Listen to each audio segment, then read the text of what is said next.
algum caso de insucesso? Nem tudo são flores, a gente já chorou.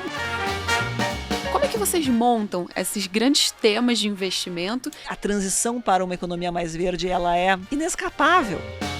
Algum setor tem alguma predominância na carteira? Nenhum investimento que não retorne pelo menos 25% ao ano é olhado por nós. E que mensagem você passaria para as mulheres? O mercado ainda é extremamente masculino, né? Homens brancos, né?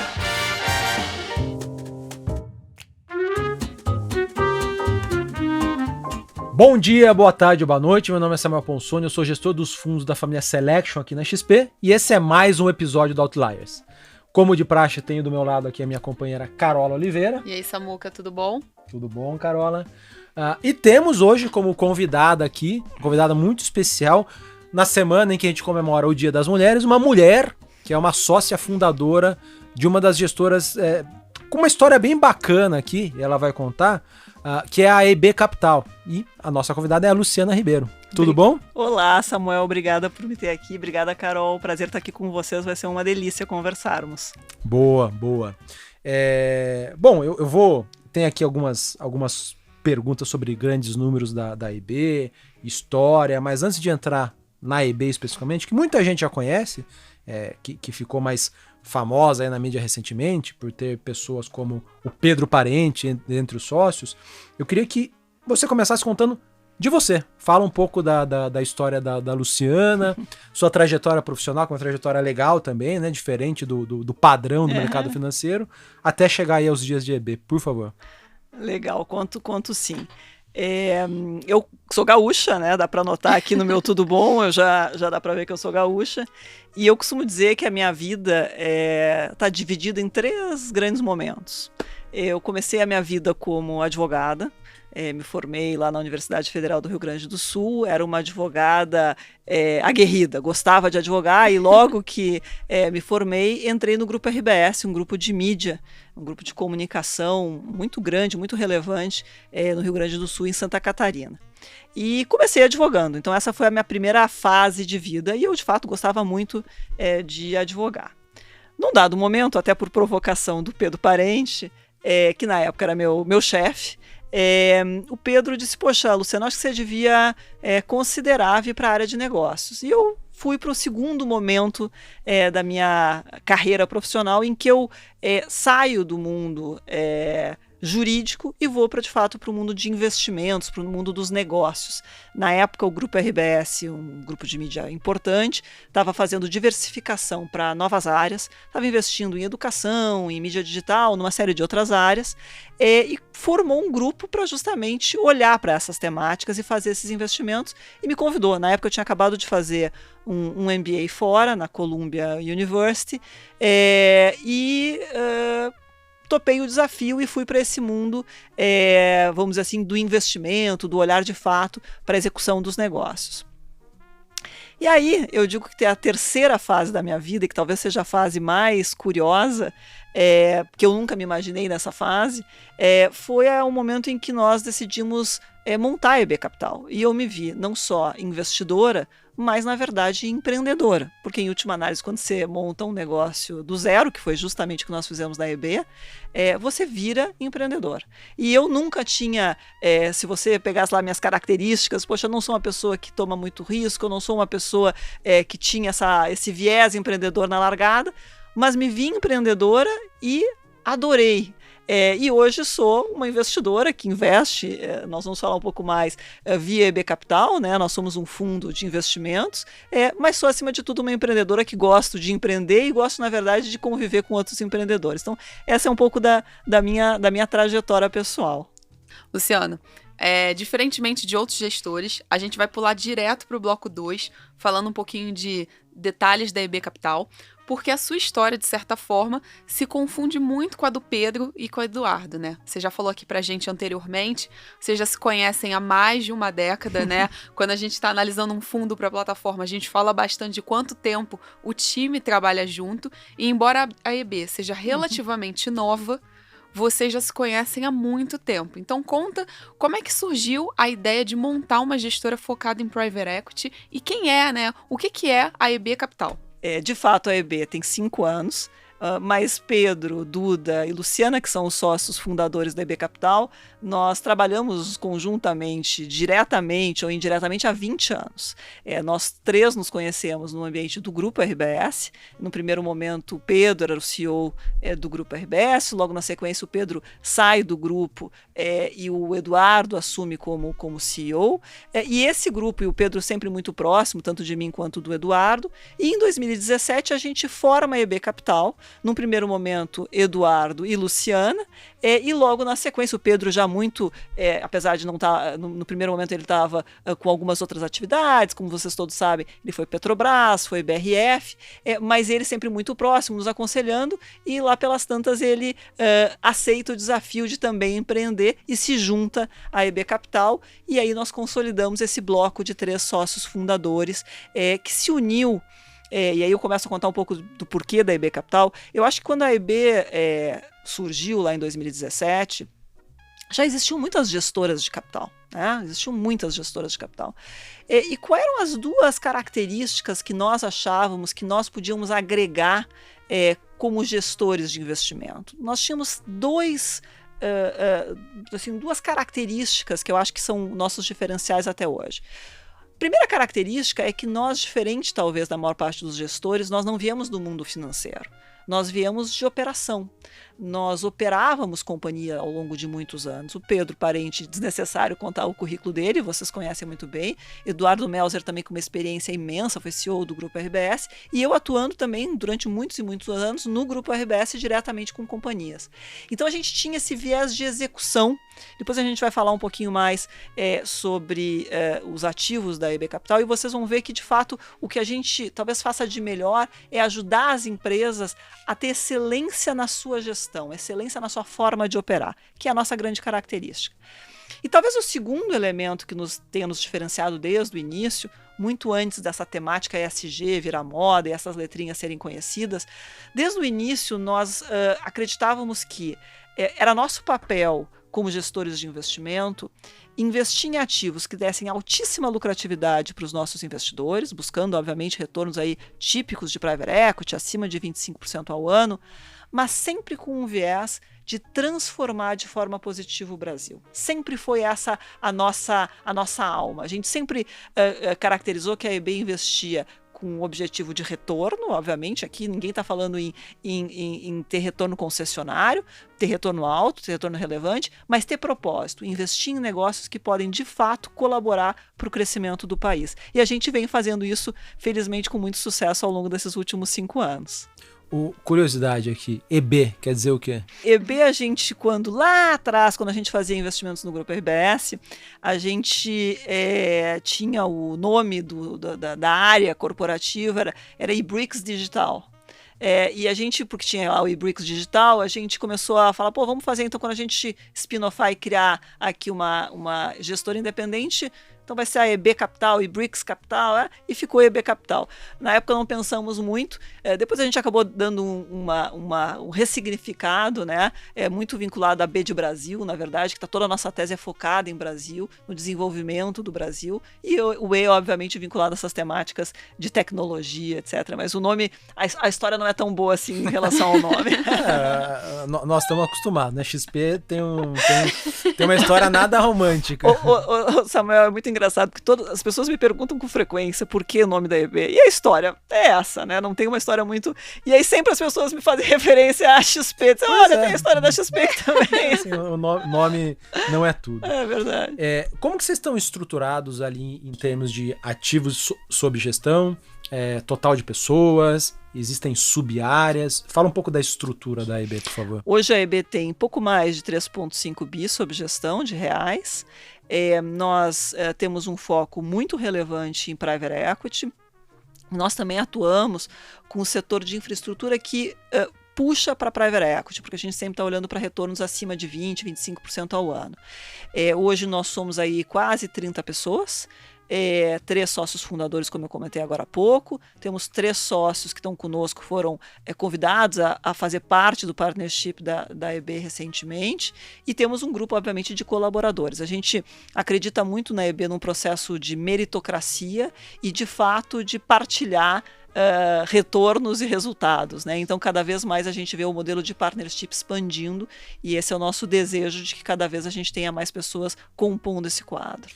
O Eduardo Melzer, você e o Pedro Parente, vocês têm funções específicas ali? Como que vocês se dividem no dia a dia? A forma como a gente se divide é da seguinte maneira. O Duda é nosso CEO, então ele, em última análise, oversees, né, tudo, olha para todas as temáticas.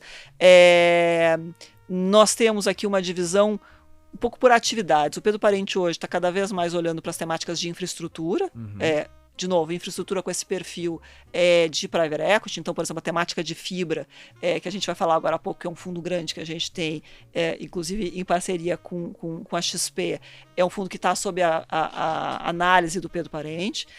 E eu estou olhando a temática de transição verde e fundos vinculados a essa temática toda de transição verde e social.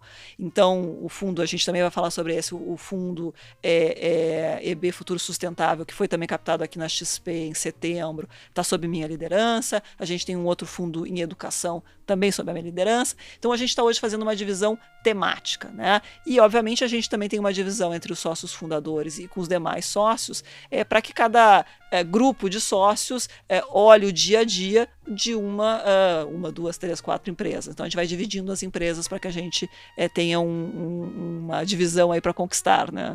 Olhando assim a EB, ela é uma casa que acaba tendo nichos, né? Acaba tendo investimentos temáticos, né? Você falou da transição verde, falou da questão da infraestrutura.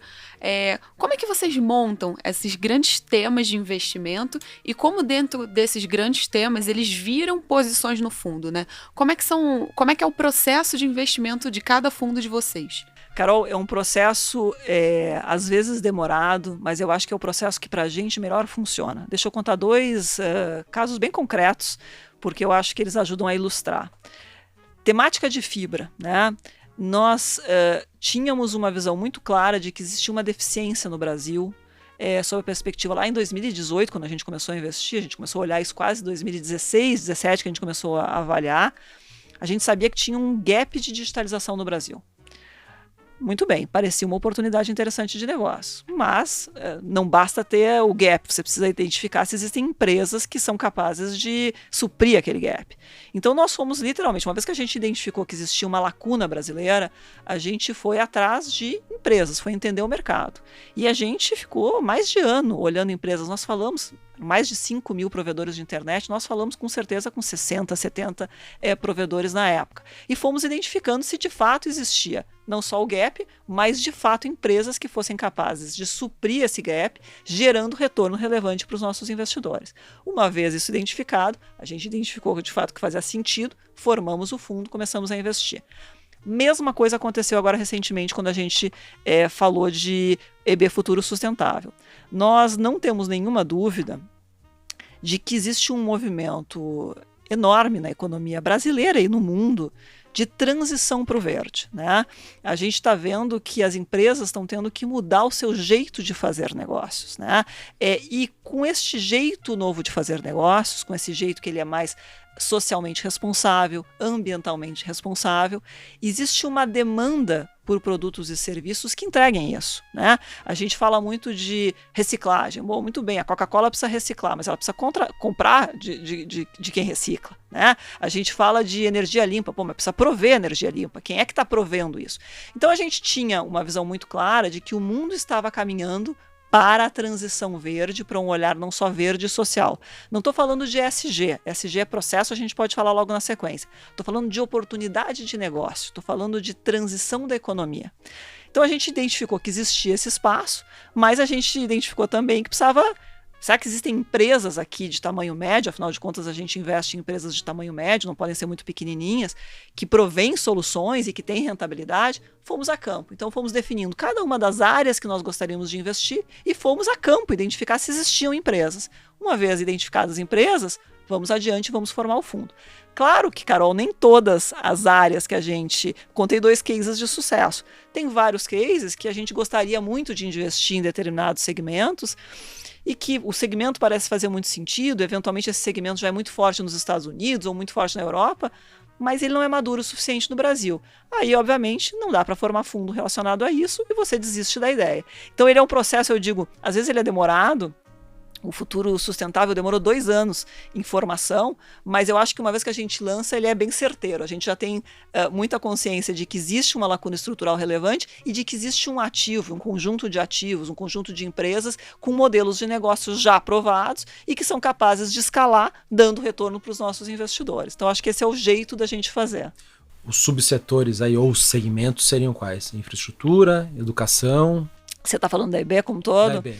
Hoje a gente olha infraestrutura, a gente olha as temáticas de transição verde, que abrem uma série de temas, a gente olha a educação, que é uma temática bastante relevante, e a gente olha muito o apoio a pequenas e médias empresas, né? Então a gente investiu, só para dizer o que isso significa, né? A gente investiu lá atrás numa empresa chamada Loja do Mecânico, é uma empresa fenomenal que justamente, como o nome diz, ela se propõe a ajudar o mecânico, o encanador e todo o ecossistema, vamos dizer assim, de profissionais liberais, uma empresa de mais de bi de faturamento e que justamente tem este olhar para o pequeno e médio empreendedor brasileiro, né? Então essa seria uma quarta área que a gente está olhando. Olhando o histórico de vocês desde 2017, investindo, até antes, né? Lá pela RBS vocês já tinham investimentos, uma mistura de Private Equity e Venture Capital, mas olhando aí o histórico mais recente, os últimos 5, 6 anos de vocês, tem algum setor tem alguma predominância na carteira?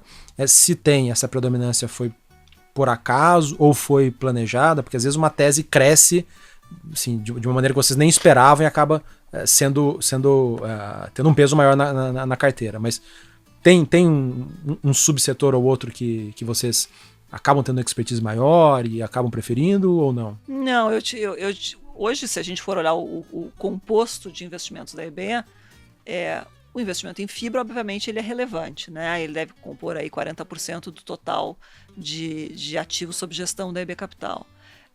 Mas todos os fundos hoje têm bastante relevância e está muito bem distribuído. E olhando para o futuro, eu acho que todas essas teses que falam com lacunas estruturais brasileiras fazem muito sentido para a IB Capital. Então a gente não, eu diria assim, a gente hoje não é focado numa temática, a gente gosta muito de fazer fundos temáticos, mas a gente percorre vários temas. E eu acho que como característica central, além do tema da lacuna estrutural, a gente sempre investe em empresas de tamanho médio, que a gente não tem dúvida que agregando gestão, a gente consegue fazer essas empresas crescerem de forma saudável, sustentável, rápida, gerando muito valor. Então, deixa eu só te dar um exemplo para ilustrar. Eu gosto muito dos exemplos porque eles trazem um pouco mais de materialidade, né? Então, para pegar o caso de fibra, que justamente é um caso relevante para a gente. Nós investimos lá em 2018, na época, na empresa, o nome na época da empresa era Sumicity, que é uma empresa lá do interior do Rio de Janeiro. Da cidade de Sumidouro. Exatamente, Sumidouro, que é uma empresa gerida pelo Vicente, um excelente empreendedor, um cara visionário, e na época ele tinha lá seus 100 milhões de faturamento no final de 2018 e tinha 94 mil assinantes, usuários da sua empresa, né? Passados 3 anos, nós estamos hoje, a fibra, ela tem aí pouco mais de 1 milhão de usuários, então a gente saiu de 92 mil para mais de 1 milhão de usuários, e temos mais de 1 bi de faturamento. Tínhamos 100 milhões, passamos a mais de 1 bi de faturamento, né? Como é que se fez isso?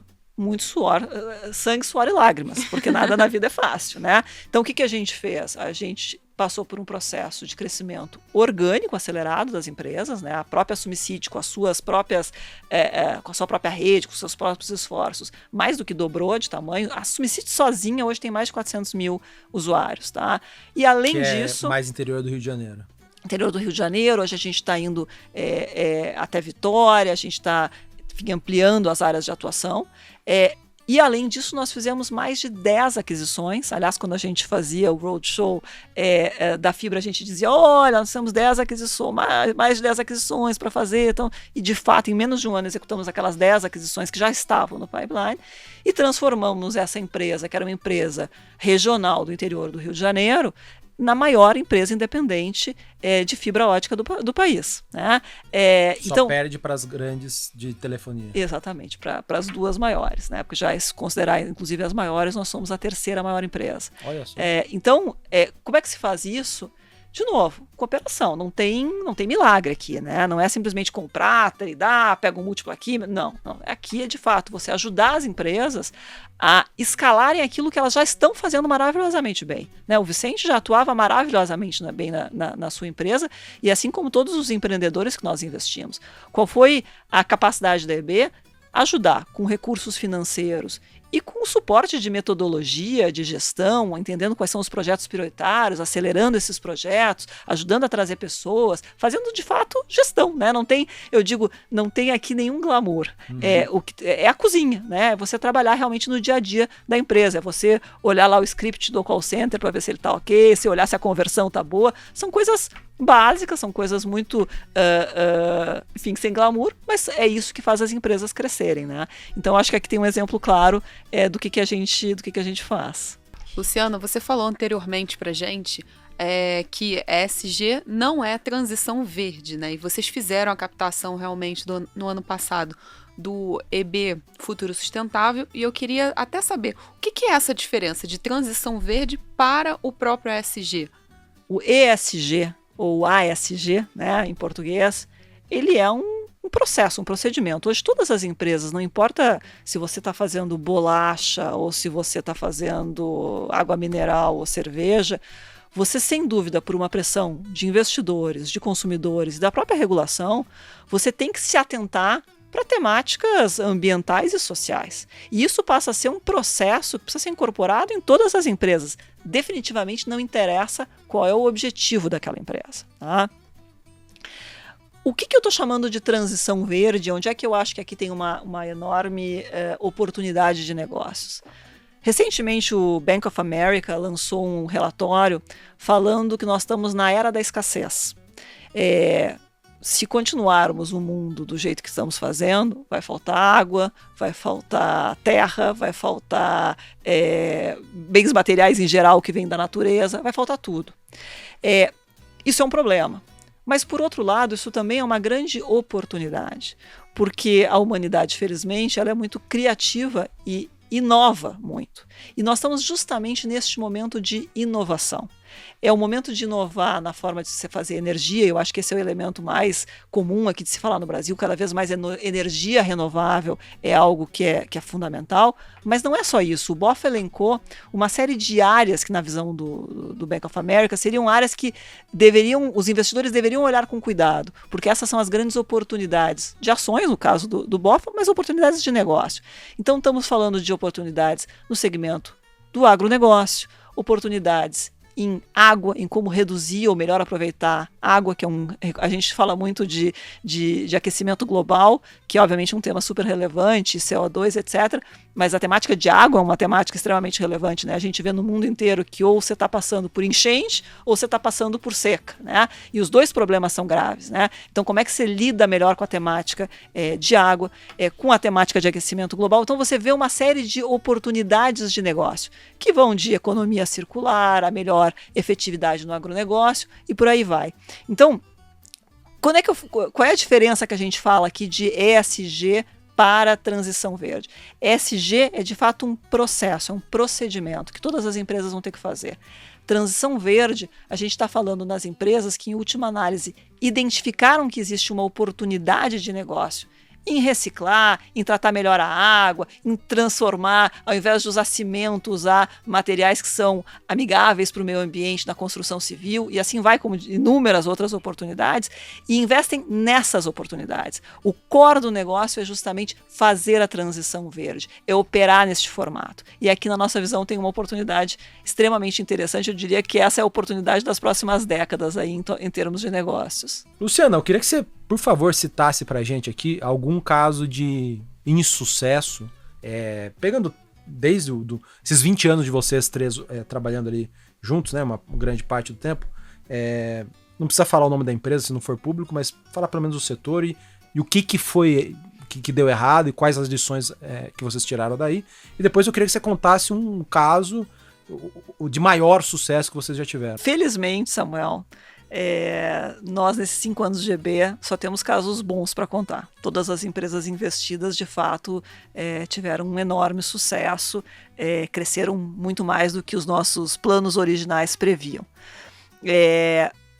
Então não tem nenhum caso de insucesso de EB. Obviamente que ao longo de 20 anos de parceria, nós tivemos casos, nem tudo são flores, a gente já chorou, né? Eu acho que isso faz a gente construir, mas eu acho que talvez um case de insucesso que nós tivemos prévio até a EB, nós no início dos investimentos da RBS, a gente investia muito em mídia digital, né?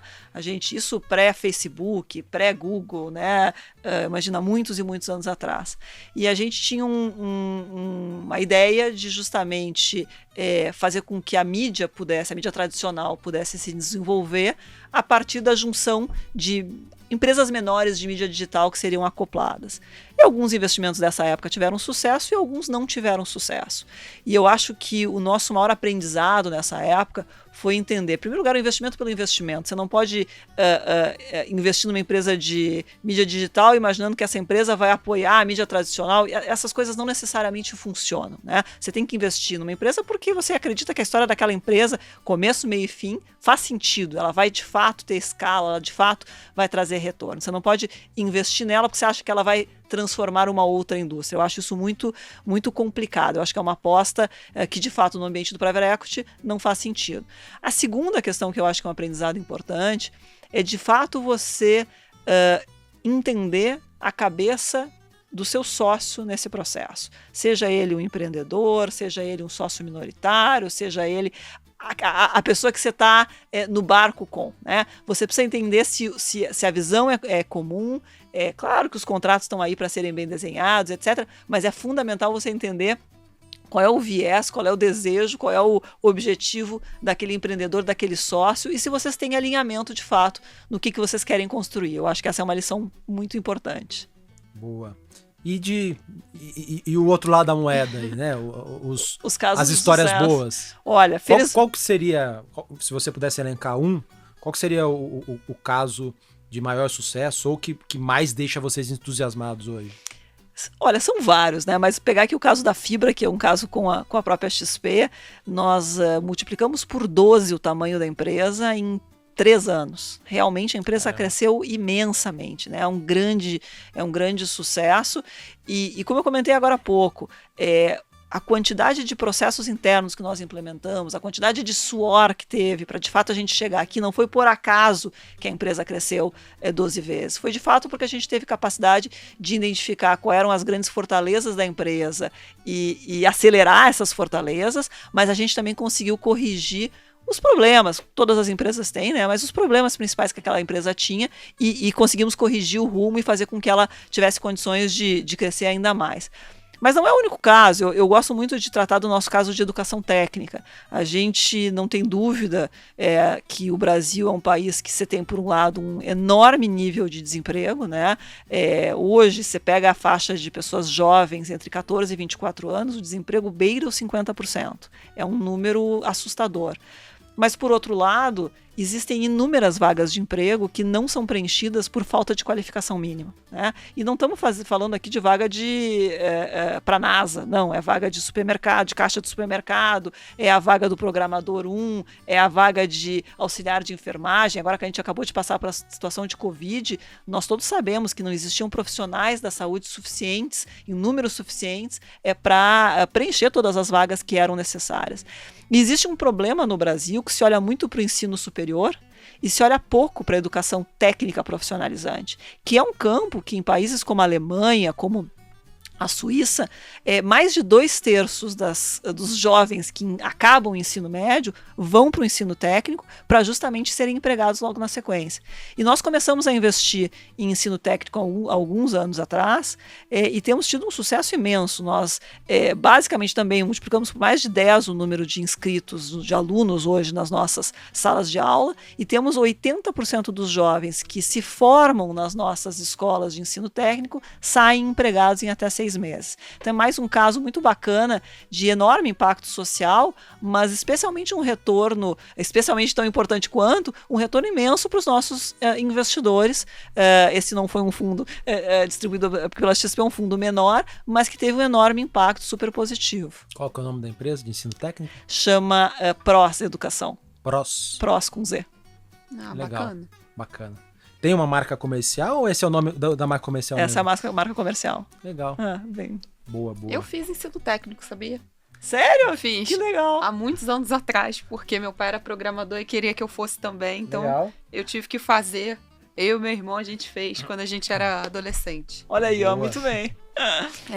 Passando aqui para o terceiro bloco, Luciana, sobre o detalhe dos fundos, né, posições, você foi contando, né, em picadinho, cada um dos fundos temáticos que vocês captaram, mas assim, o que é de diferença, né? Você falou de um fundo de infraestrutura, falou da transição verde, falou do fundo de educação, conta um pouquinho mais a diferença entre cada um deles e, principalmente, eles tinham estratégias semelhantes? Eles compravam empresas em mesmo estado de maturidade? Vocês compravam controle das companhias em todas as estratégias e só variavam o nicho de tema? Como é que funcionava?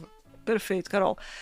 A gente inova nos temas, a gente não inova no jeito de investir, tá? Nós seguimos rigorosamente sempre a mesma fórmula. Nós sempre investimos em empresas de tamanho médio, que na nossa visão, além de recursos financeiros, tem desejo e, por outro lado, demanda por apoio de sofisticação de gestão, apoio na execução das suas estratégias. Então são empresas que têm aí seus 100, 200, 300 milhões de faturamento, que já estão crescendo 30, 40, 50% ao ano, mas que na nossa visão, com apoio de gestão, obviamente recurso financeiro mais apoio de gestão, podem duplicar, triplicar, quintuplicar, quem sabe multiplicar por 11, 12, como a gente fez no caso da Fibra em educação, os seus tamanhos, tá? Nós, de uma maneira geral, investimos em controle ou caminho para controle, porque na nossa visão, com este formato, a gente de fato consegue auxiliar de forma mais ativa as empresas.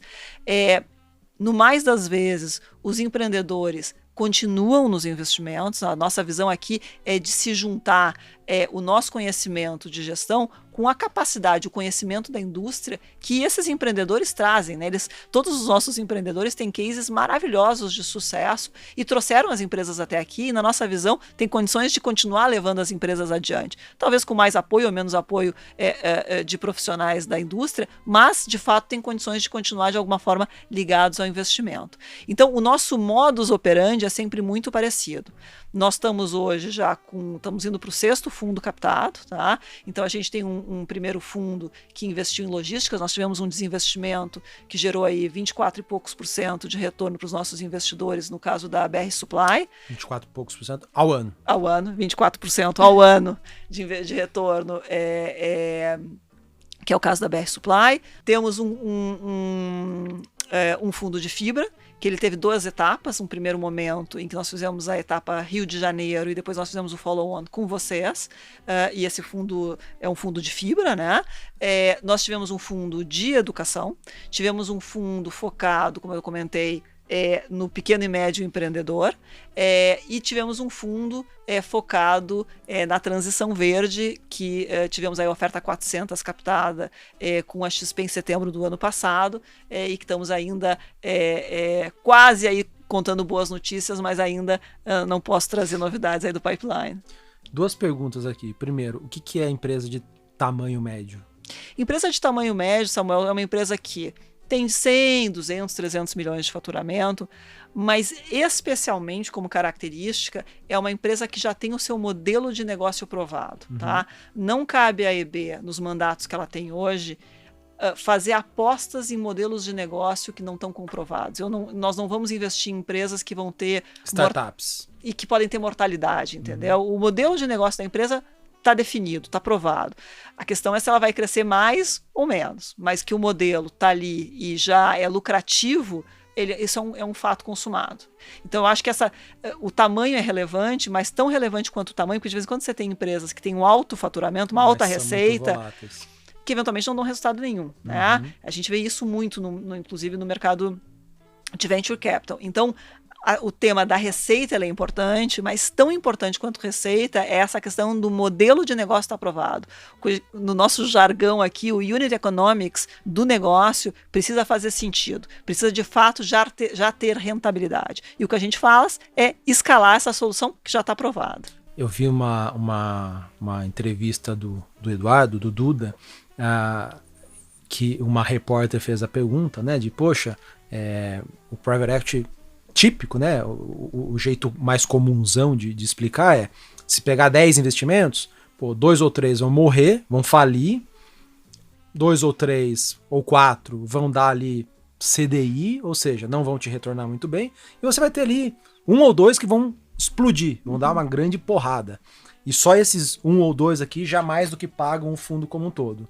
Não é assim que vocês enxergam. Não é assim que nós esses enxergamos. 2 ou 3 que morrem, pelo processo que vocês implementaram, em tese, não vai ter. Nós não investimos. Não dá pra saber. Mas eu acho que no private equity, a nossa régua é muito simples. Nenhum investimento que não retorne pelo menos 25% ao ano é olhado por nós. Tá? Então essa é uma primeira... Em termos de lucro, crescimento de lucro. De rentabilidade para o nosso investidor. Tá? O lucro, muito possivelmente, vai crescer muito mais do que isso. Mas esse é o potencial de retorno para o investidor. Mas para passar no filtro de vocês olham se a empresa é lucrativa. Sem dúvida, sem dúvida. Isso é fato. Ela precisa ter lucro, ela precisa ter EBITDA positivo, ela precisa ter lucro e ela precisa hoje ter um modelo de negócio que a gente acredita que com mais gestão ele consegue crescer de forma relevante nos próximos anos. Tá? E além disso ele precisa ter rentabilidade para o nosso investidor de pelo menos 25% ao ano. Falando um pouco de cenário aqui, Luciana, eu sei que vocês não ficam lá olhando a Bloomberg, né, os juros futuros, o Ibovespa, o dólar, mas obviamente vocês estão acompanhando a economia local e internacional. Nós estamos num ambiente mega conturbado, né? Todos os últimos anos tem sido assim. Acho que 2019 foi o ano que a gente teve menos problemas gerais. 17 no Brasil teve o Wesley Day, 18 teve greve dos caminhoneiros. Eleição. 2019 deram uma trégua, 2020 tivemos essa pandemia assim, surreal, que foi o Covid, e ainda persiste. E esse ano nós estamos com o ano Brasil, eleições, aumento de juros no Brasil, saiu de 2%, a Selic provavelmente vai lá para 12, 12,5%, um aumento surreal num espaço de tempo tão curto. Aumento de juros nos Estados Unidos, é um evento super relevante. E a cerejinha no bolo ali, esse conflito entre Ucrânia e Rússia, né? Cenário bem trivial. Minha pergunta para você como que o cenário impacta ali as tomadas de decisão de vocês? Vocês conseguem investir independente do cenário macro ou o cenário macro acaba influenciando vocês a ficarem fora de um setor em determinado período, se aprofundando mais em outro, dependendo do que o mercado tá acontecendo no mercado? Como que o cenário macro se fala com o dia a dia de vocês? Legal. Isso é uma boa pergunta. Eu acho que, de uma maneira geral, isso não é só EB, o private equity é um veículo que olha no médio e longo prazo. Tá? Então, obviamente que, não vou dizer que a gente não considera os cenários macro, porque é óbvio que todo mundo tem que considerar os cenários macro e o que está acontecendo para frente, mas o private equity não deveria, como você disse, né, não deveria ficar olhando a tela da Bloomberg e investir conforme a tela da Bloomberg, né? Porque aqui o investimento é muito mais de o que você vê nos próximos 5, 10 anos acontecendo, quais são as tendências que estão se materializando neste período, né? Então acho que essa é a primeira parte da resposta. Dito isso, eu não tenho dúvida, eu trabalhei durante muitos anos em empresa de mídia, né? Operei com diferentes tipos de empresa e depois passei para o mundo de investimentos. Quando a gente montou a EB, nós tínhamos uma certeza: o Brasil é volátil. Desde que a gente montou a EB, você descreveu aí todos os fatos. Desde 1500. A gente já passou por poucas e boas, né? Faltou falar do impeachment, né? Então a gente já viu ao longo das nossas vidas, né? Que as coisas, você não pode apostar em mares calmos. Não é essa aposta que você precisa fazer no Brasil. O que nós tínhamos já essa convicção no início da EB, e cada vez reforçamos mais? Você precisa investir em setores da economia real e em setores que representam, volto para as lacunas estruturais brasileiras. Porque quando você está investindo em alguma coisa que é quase que necessidade essencial do cidadão, não importa se tem Covid, não importa se tem guerra, infelizmente essa situação toda muito dramática que a gente está vivendo, mas aqueles setores continuam crescendo, porque é inexorável o crescimento, né? Então a gente viu isso em fibra, a gente vê isso na temática toda de educação técnica, qualificação profissional como sendo fundamental, e não é por nada que a gente aumentou tanto o tamanho da empresa em tão pouco tempo. A gente vê isso muito em transição verde, não importa se a economia americana, brasileira, europeia, enfim, está indo para o lado, a transição para uma economia mais verde, ela é mandatório. Inescapável. Basta a gente... Eu sempre digo assim, cada vez que eu converso a respeito desse assunto, basta eu pegar exemplos das 2 semanas anteriores, que sempre tem exemplo novo, infelizmente. Porque nós estamos passando por uma situação de mudança climática muito dramática. E os negócios estão precisando se adaptar e as empresas e os governantes, etc., estão tendo que ajustar a sua forma de atuar. Então, transição verde também, na nossa visão, é inescapável.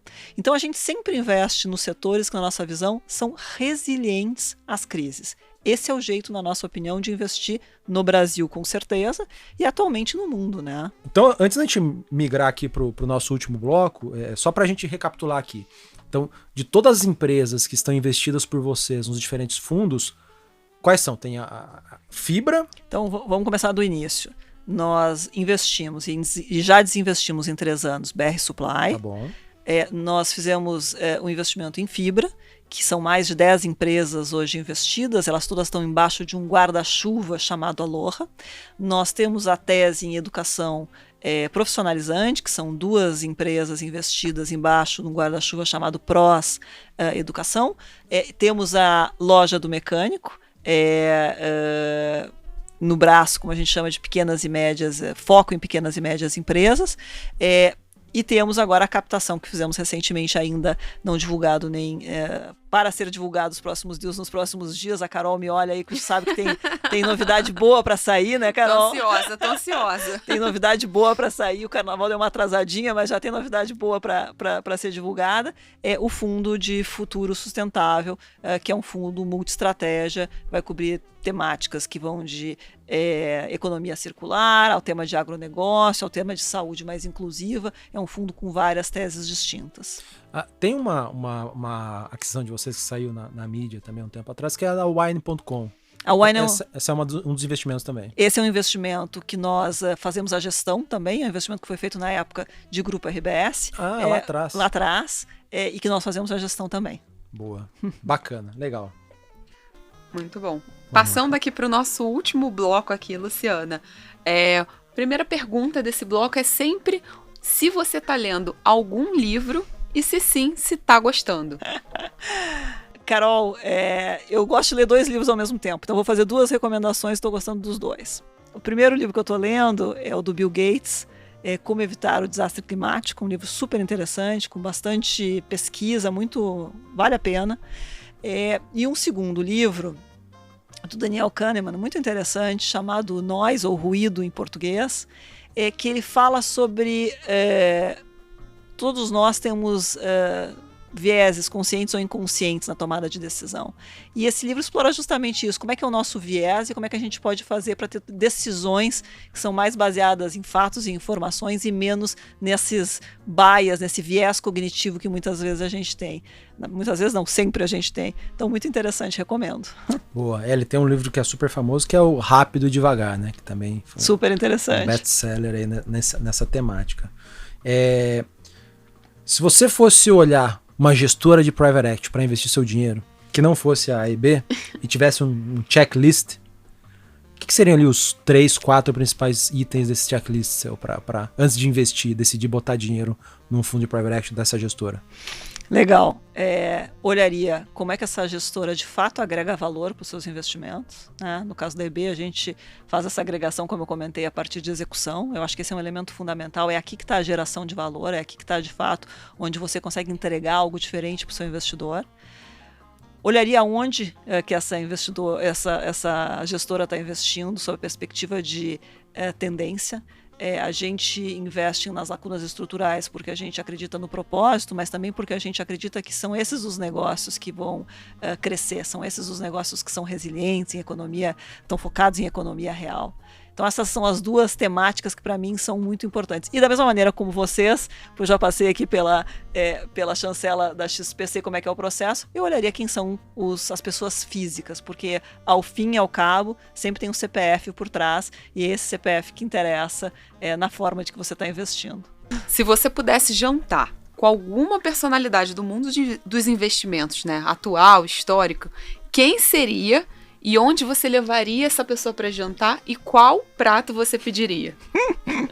Eu vou dar uma deturpada aqui na pergunta. Eu gosto muito do Ronald Cohen. O Ronald Cohen é um cara que ele é Sir, ele é inglês, e ele criou a Apex, que virou uma gestora muito relevante no mundo.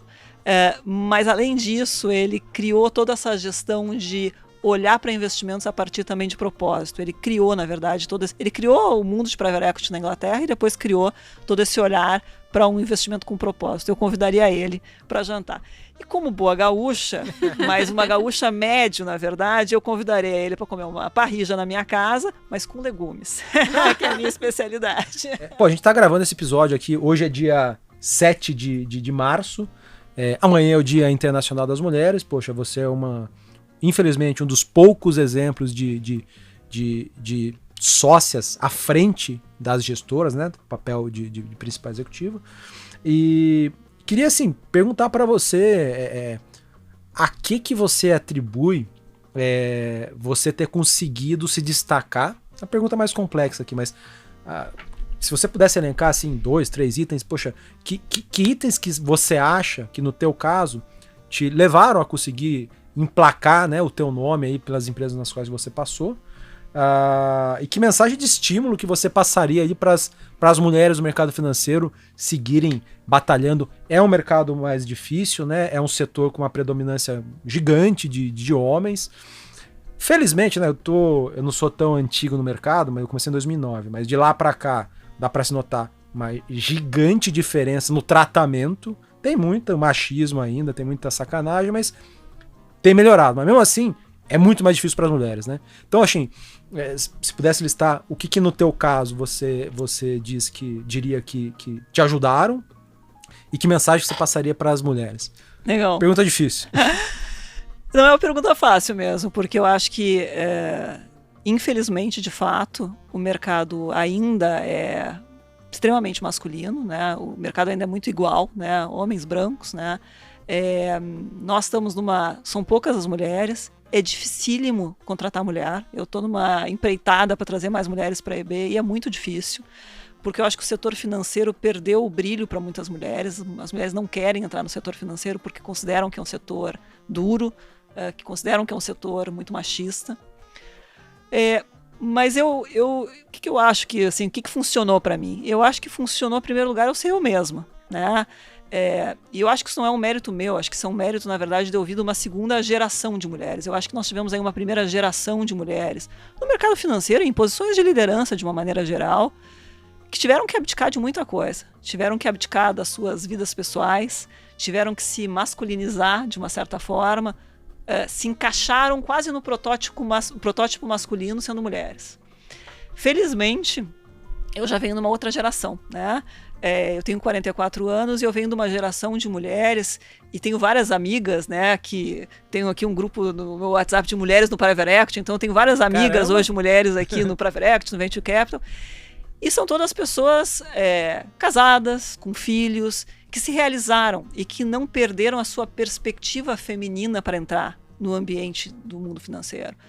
Eu não acho que é fácil, eu acho que o mercado de fato é duro. Muitas vezes você passa por situações que são constrangedoras ou não são extremamente positivas, mas eu acho que a mensagem que eu passo para as mulheres, especialmente para as meninas que querem vir para esse setor, e venham para esse setor, por favor, tragam a sua verdadeira essência, tragam a beleza da diversidade, é de ser diverso. Se nós tivermos aqui um grupo de mulheres que se encaixa na versão masculina, nós vamos perder a diversidade.